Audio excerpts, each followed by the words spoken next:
I could list off a series of statistics that illustrate the plight of Palestinian women, but I also want to be careful not to paint them as victims. Right. See, and there's flip coin to everything. Exactly. Yes.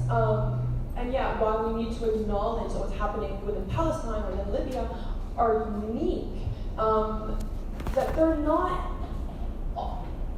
they're also not that different in some ways from what women are dealing with in other places. So I'd like to kind of answer your question is like, how do you see yourself fitting into what's happening around the world?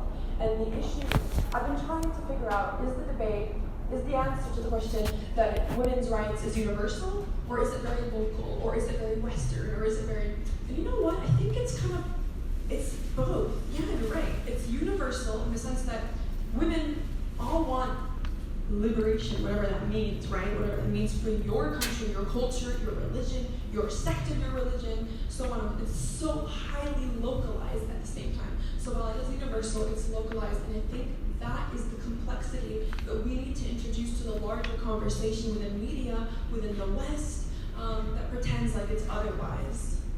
I just want to comment on that. It's exactly that. It's universal, but also it's local, and it's related to context, and it has to be related with these people. We're talking about stereotypes.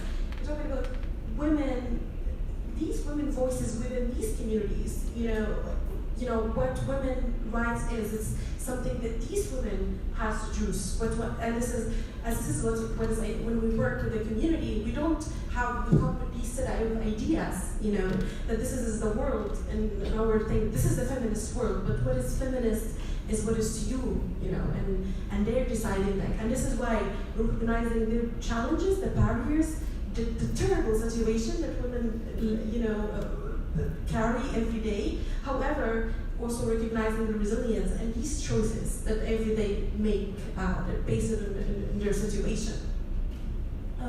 Yes, on that exactly, I wanted to just answer the question of where we see ourselves fitting today. I think my very nuanced answer, without repeating what was just said, is to just say that we need to respect, as activists and as people who work on gender justice, everybody, each of us in her own context, is to respect their tactics, to respect each other's tactics and respect each other's priorities, knowing, of course, that this is universal, but also very highly contextualized, not to actually, as feminists, police each other and put boundaries and standards on what should and shouldn't be done.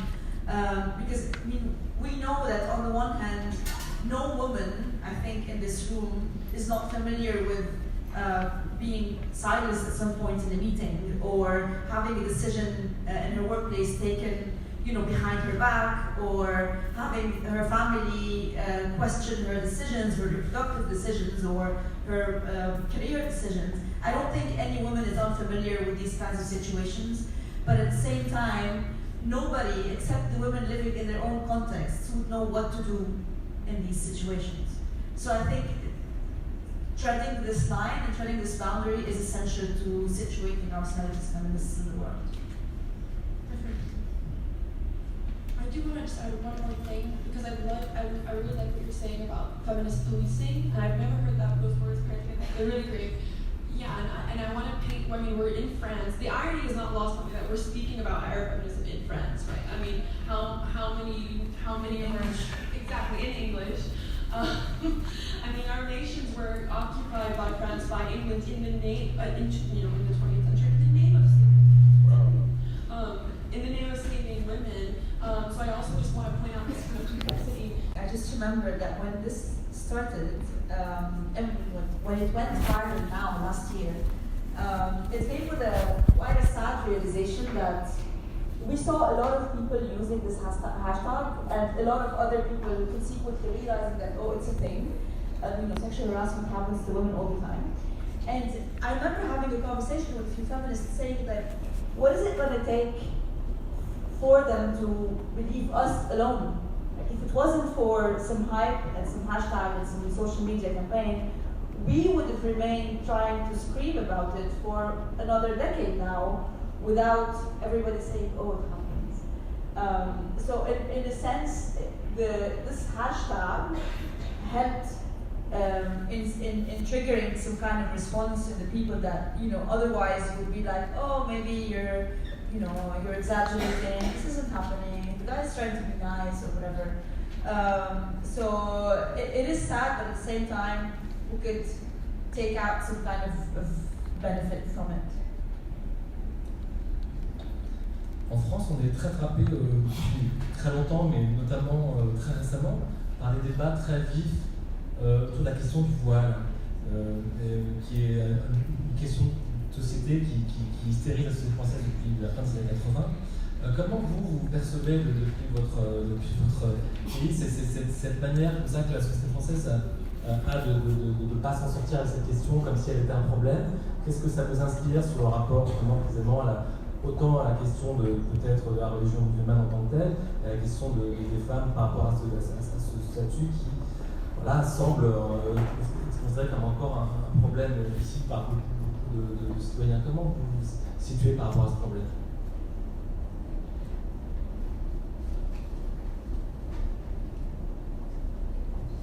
I think I said that before. I wear hijab in Libya, Of course, I feel comfortable because I don't want to be in attention. I think I feel like the French reaction for us as Libyans, we don't have this strong colonial history in France. However, of course, now the global media is all over. Anything that happens in France is right away media. And we can see that, and for me, I think my side and my position, and how women see this, I don't think it's a matter of controversy. Women who wears hijab, this is the way that it's a choice, I think it's very important. And I see myself as someone who doesn't wear hijab. Of course, there's so many struggles that I think it's back to this point that I can see myself not a victim, but as a lot of barriers for me to choose not to wear hijab. However, I can see there's a lot of agency that these women are choosing hijab, and this is not something they're wearing because they're forced on them. It's an attire. Whether it's religious, I don't think so. It's completely social. At least this is the way that in the society taking it, integrated it as a social. Yes, a lot of Islamic extremism that is influencing the society right now in ways. But the thought of it, like with my mom and my sisters, who both of them they're wearing it, it's very very much social. It's not because they want it to be. This is how God wants us to dress, but it's more of a list. This is how I say this is a fashion. And you can see in Libya women wearing this scarf in a very very fashionable way. Wearing pants, and this is not limiting the roles and then participating in the society. I think for me, and I position myself like this, I think for me is to create that choice. It is very important for me, and I don't wear hijab, and I think also the choice for other women to wear a hijab. Yes, you touch on an incredibly important point. Not only is it highly individualized, but it's highly contextualized. That even one individual from day to day approaches her relationship with a hijab or lack thereof very differently. And I think there's no better answer than that. I don't think that we can blanket an opinion about the hijab because it is so nuanced. I will say the issue within France, as well as much of Europe and in the United States, is that it's not your place. It's just simply not your place to act as the savior of a person who you think needs to be saved because of your own standards. I would like to turn, for every woman or man or whoever out there that has said, oh, that poor woman is oppressed, I want to turn back around and say, what about you? Hobbling on your 5-inch heels, and you probably haven't eaten a meal in like 2 days. Your body is pornographic on every advertisement across every magazine and every billboard. Your body is objectified and used for capital gain and profit by major companies. So you need to look at the way that oppression is made manifest very differently in different parts of the world, but how it's hidden as well. How blind we can be to our own ignorance because we're so convinced that the brown woman needs to be saved. I say look in the mirror. And so tools of the master, you know? It's the same, policing women's bodies, policing women's body expression about herself. We're still talking about that. We want to move forward. I think you talked about defining women, but we're talking about unequal pay in Europe. I mean, in Libya, we still have actually equal pay for women. And we're talking about there's a lot of inequalities, but it doesn't mean that women in Europe should be portrayed as a victim of oppressed. Just like, you know, the Muslim woman in Libya is portrayed just because of her, you know, her attire. You know. I only see it, and I don't want to repeat what was said, but I just see it another form. What's the debate in France is another form of policing not only in women's bodies but also of identities, and trying to homogenize a society that's never meant to be homogenized. It's just like what I would say about women telling other women to wear the hijab or not. It's not something that we have an opinion about. The issue is that we need to respect each other's choices and to be mindful that these choices are influenced by structural barriers and structural issues and institutions and families and communities, and to actually work our way through that. Yeah. Quand vous écoutez les unes les autres, vous ne connaissiez pas, je crois, avant d'arriver ici. Qu'est-ce que ça vous inspire, le partage de vos expériences? Est-ce que vous avez l'impression de participer à une forme de sorte internationale, nouvelle, un peu du féminisme du XXIe siècle? Est-ce qu'à vous partagez beaucoup de choses? Comment vous pourriez imaginer qu'un mode d'action, j'allais dire, plus transnational? Est-ce que c'est possible pour vous?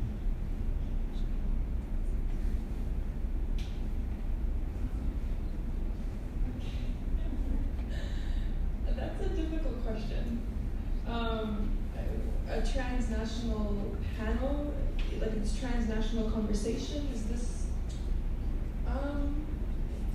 Okay, well, so I guess there are things, okay, maybe we can talk about our experiences sort of like as a permeable membrane, right? Because we live in the world completely altered and shaped by social media, I guess there's a lot of room for shared experiences, but I think so much of the conversation has been so heavily thrown towards shared experiences that it's not allowed for enough nuance. So I think that, if anything, yes, there's obviously this conversation that's going on within this context of the 21st century, 2019, post-Me Too. But I think if we have this conversation, then we need to be approaching it advocating for the nuance as well as the shared experience. Yeah.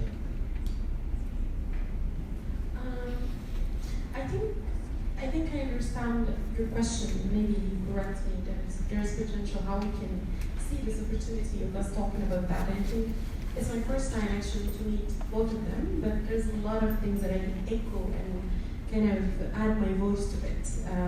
And there's a lot of respect and understanding of their positionality within their struggles, within their context. And I would see this, of course, this has been, I'm not going to say, oh, this is learning experience, but I say this is enriching experience in terms of like opening a new horizons of, you know, talking about like how does, you know, the context in Palestine or the context in Lebanon or, you know, in MENA region. I know that Bushra, she came with me and she was speaking in the second panel, that I actually heard of her, the work of her organization before coming here. It's an amazing, and I was thinking in my head, oh my gosh, I need her, because we're doing an exhibition of art, expression from the Masculine Movement, and there's another organization who young artists to kind of do works about gender-based violence, and we call it the exhibition called the Violence Outside of Battlefields. And I'm just thinking about Bushra and this connection because of the kind of their work. And yes, it inspired, it triggered a thought. And I see this as something that quite often gets lost, you know, or like disappears. But I think it's something I feel like it's gonna be like, yeah, it's gonna transcend borders. And I think it's very good. So I see the importance, you know, of such panels, the importance of such meetings. You know, I see that. I look at this as more of a place to turn to when I feel like maybe I'm alone in this shit. But then I look around and I find that there are women and men, but mostly women, in everywhere else around the world who are actually fighting their own battles and doing their own thing and not batting an eyelash at everybody who's pushing back. And I feel that this brings me, this rejuvenates me a lot, and it's less learning and more inspiration for me to actually hear that, well, everybody's fighting their way through the system, and everybody is navigating and negotiating barriers on their own terms, and also believing that nobody should tell them what to do with how to do it, including their states and including colonizing states too. So to me, it's both a source of inspiration and a validation that we're doing it, we're on the right track, even if we're not doing exactly the same thing. I'd like to also add that I imagine it could be similar for you, correct me if I'm wrong, but part of the work that we do, as much as we're fighting for the things that we want, is also understanding our own cultures, our own countries, and we'll be in this for decades and still maybe not even understand completely what the heck is going on or why or how to fix it. And so my whole life revolves around, how do I understand what's happening in Palestine now? What does this mean for me? And it's so interesting to hear, I'll never be able to understand even, beyond Palestine. We talk about the MENA region, the Arab world, as if it's like this homogenous thing, this like cohesive thing, and it's not. And what you're going through is different from what you're going through, and so on, for every woman in this room. But it's also like, how can I use your experiences and your stories to understand myself even more? Like, how can you inform my mission? On that note, actually, I would also like to add that in my work at university, in my research on gender, I find that a lot of the literature that we have is very Western-centric. And so, on the point of you saying understanding our own culture, there's this, we grow up, especially those of us who study in between our countries and somewhere abroad in the West, some Western country. It's nice to homogenize the West, like they do to us sometimes. So for us, it's we live this kind of schizophrenia between what we read and what doesn't exactly fit with what we live, and then what we live.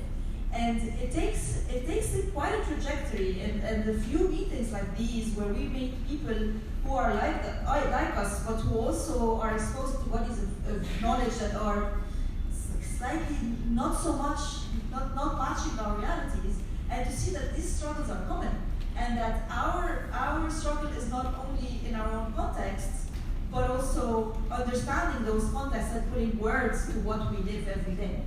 And so it's meetings like these that really rejuvenate this process.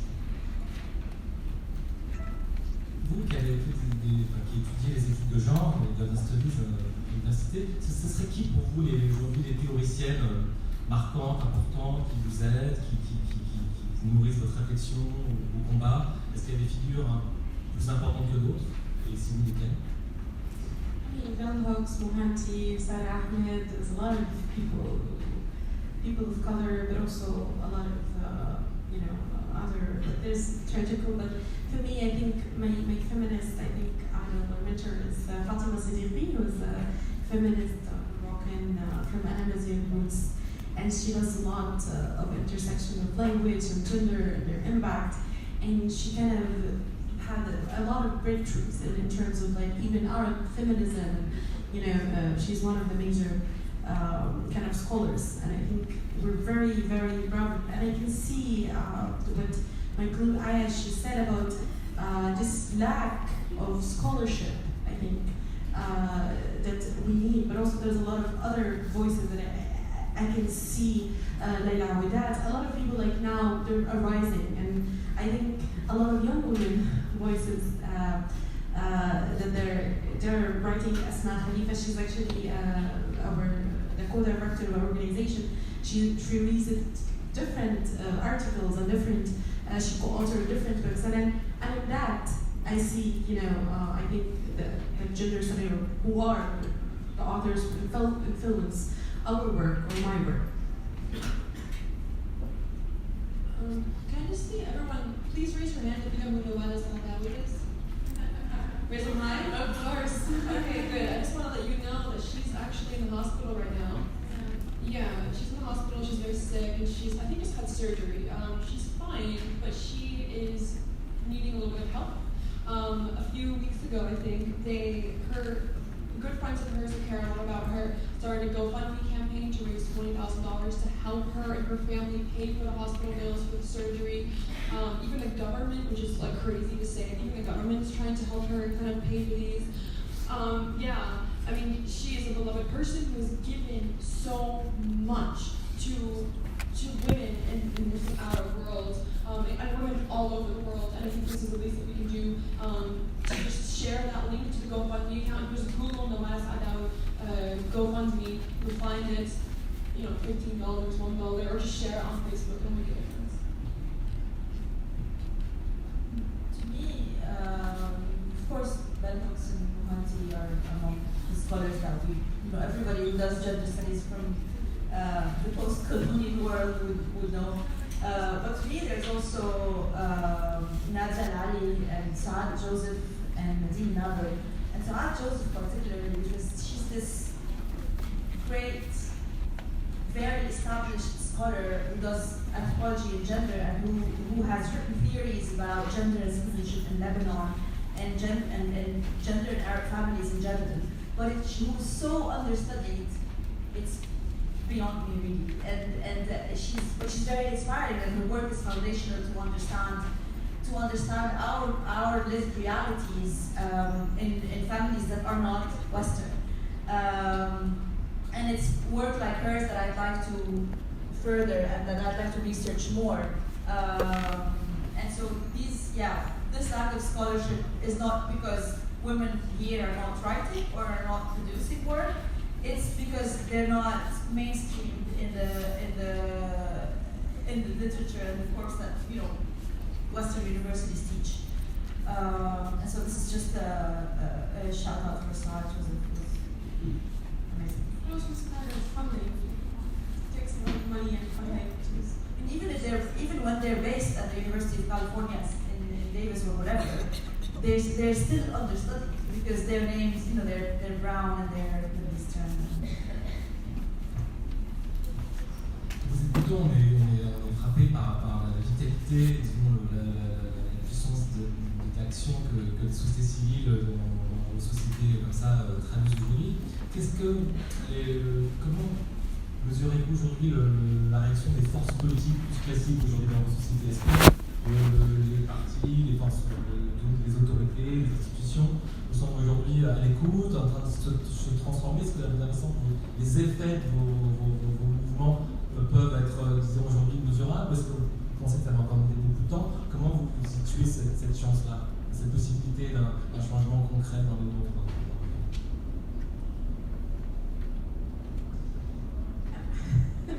I'm sorry, but the situation in Libya is such a messy situation. The division of political forces, political parties, the division of the country's unity between the East and the West and the South. And I think the shrinking space of civil society is getting less and less every day. Just last year, there was this big event and Comic-Con was organized by civil society groups that who my friends are organizing. They were arrested, they shaved their heads, just a mark to kind of say that this is something not acceptable. This is something is against the quote-unquote Libyan culture. So yes, there's a lot of challenges that civil society organizations face in Libya. Civil society individuals face in Libya. And even though there's a lot of, as I said, there's a lot of good, you can hear initiatives every day. And now, if you go to Tripoli, if you go to Yifren and Sabha, to Benghazi, however, they get arrested. A lot of, many women organizations in Benghazi in particular, they've been postponed their work. They've been seized because they don't appeal to what the state, what the government says that what women organizations should do or should not do. So I think out of this chaos, of course, it's very, yeah. Well, to me, as the situation in Lebanon looks a lot like it would everywhere else in the world. You know, when the powers that be in society are you know, they confront something that they don't really know, and they're not sure if it's forced to be reckoned with yet or not. They either belittle it and ignore it and dismiss it and act like it's not there. But now that there's social media and that we're a bit older, and you know, we've had our degrees, we're in the workplace, and you know, we know how to articulate stuff, they can't completely dismiss us. Although, I mean, they would love to. They found new ways to dismiss us, like, yeah, we're working on it. Or, we will help you, just give us time, there are priorities and things like this. Or they would use defamation forces, saying like, oh, it's Western import. Or they are after our, you know, the structure of our family and our traditions and our rituals and all of that, as if violence doesn't exist in our families or doesn't exist in our communities. There are different ways in which they try to push back, but I would like to think that all of these ways are now known to us. It's more about time for us to regroup and mobilize to be able to confront this pushback. But it's there, it's either by way of dismissal or by actually accusing us of all sorts of things, including the fact that we are not authentic, that we are out to distort society and that these things. That's a very difficult question for Palestine, which, as I mentioned before, you know, we are subjected, like most countries of the world, we are subjected to a very corrupt government. But we're also subjected to occupation, which our government likes to use as a means to ignore issues happening within society. It's really quite frustrating. But what I find useful is that there are those few people in the government who genuinely are in it for the right reasons. It's a matter of finding those people and uniting forces with them, as well as with all the organizations and grassroots efforts. And that's kind of where the change comes. My biggest fear is, you know, in Palestine it's very complex. In the West Bank, we have a legal system that's made up of, like, it's a combination of Jordanian, Ottoman, and British law, and then in Gaza, it's a combination of, like, Egyptian and a few whatever else. It's really a clusterfuck of legalities that end up imprisoning all of Palestinian citizens, not just women. So my fear is, what if we get that amendment passed for women to be a quota of 30% in our government? What if we get women's, you know, all of these things passed, and then we're liberated, and then we have a new government system? Then what happens? What's the new struggle? Or so many, it's so volatile and so unstable and so unpredictable that these are all things that we need to be keeping into account as well. It's like, yeah. So maybe the issue in Palestine is making a cultural and social change as opposed to a political change, like a legislative change that's kind of a little bit volatile. It requires a lot of nuance in terms of approach. Merci beaucoup. Je crois qu'on va arriver à la fin de cette conversation. Je crois que normalement, les questions prévues par la salle sont censées être en fin d'après-midi. Donc j'imagine qu'il y a peut-être là des personnes qui ont posé des questions. On les repousse, c'est ça, Marie? On va s'arrêter là. Donc vous pourrez interpeller tout à l'heure. Merci infiniment à vous trois, c'était passionnant.